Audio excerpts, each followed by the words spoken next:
Ayan. Lagay na natin ang ating enoki mushroom. At ang ating Chinese lettuce. Hello mga guys! Ngayong araw ay magluluto tayo ng tom yum. At bago ang lahat, nagkukay tayo ng kalanggal o ang tawag sa amin sa Iloilo ay langkawas. Bihira lang po makita yung ganyang klase ng luya. Gamot din po yan sa an-an at marami pa. Itong galanggal pala ay dala pa ng aking mother galing sa Iloilo at tinanim niya yan sa likod ng aming bahay. At ngayon ay malaki na. Tamang-tama, pwede na nating magamit sa ating recipe. At itong tom yum pala ay sikat na soup sa Thailand. Natikman natin ito sa Saudi at nung una hindi natin masyadong nagustuhan ang lasa niya dahil nanibago tayo sa lasa ng cilantro o coriander. Parang lasang ipis yan mga guys ano. Pero pag nakasanayan mo na, hanap-hanapin mo ng sarap ng kanyang lasa. Kaso wala tayong mahanap na cilantro dito sa Pangasinan. Kaya sariling version na lang natin ang gawin natin. Salamat pala sa iyo na nanonood ng aking video na to. At kung hindi ka pa naka-follow sa akin ay paki-follow naman at paki-share din ang aking video kung nag-enjoy ka sa video ko na to. Salamat po. Hello mga guys! Ngayong araw ay magluluto tayo ng tom yum.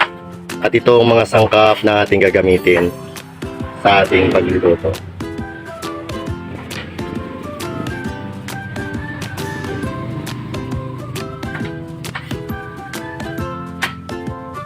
Ayan.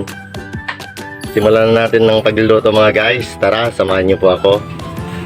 Mga guys, nagpahinga tayo ng mantika. Isa natin una ang ating bawang.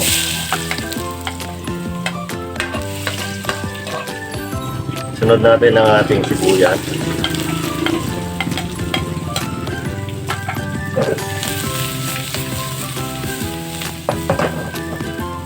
Kaman na rin natin ang ating kamatis. At yung ating galanggal.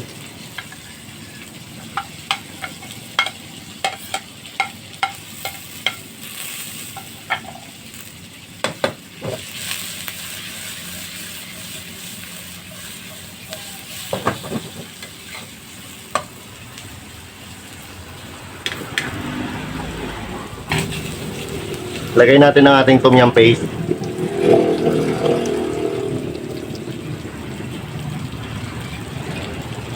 Manghang ito mga guys, no? Spicy ito.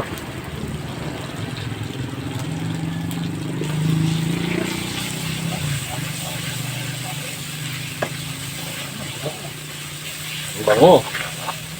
Wow. Tapos, tama na natin ito ang ating shell.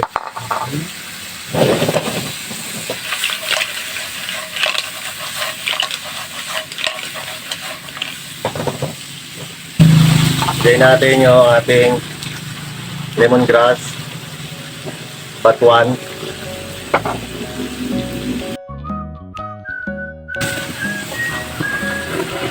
dalawang mangkok na tubig. Tapan muna natin. Ayan na mga guys, kumukulo na.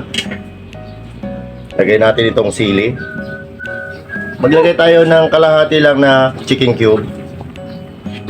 Konting bitchin, paminta.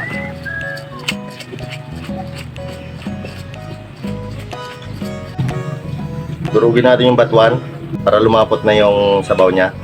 So, at takpan ulit natin konti lang para lumapot lang yung sa batuan. Wow, bango. Ayan. Lagay na natin ang ating enoki mushroom. At ang ating Chinese lettuce. Takpan lang natin konti.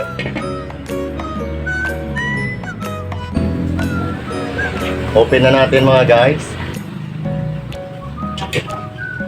Mayroon tayo ditong dahon ng dalayap o tawag namin dito dalanghita. Yan, ilagay din natin ito. Pandagdag bango din yan.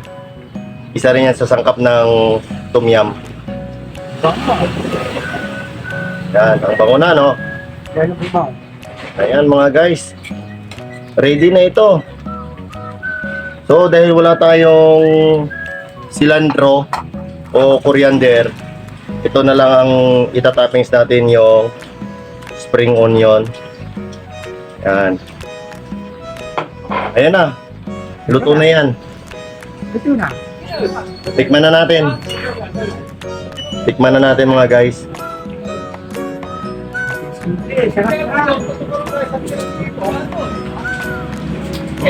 Wow, tumyam na tumyam.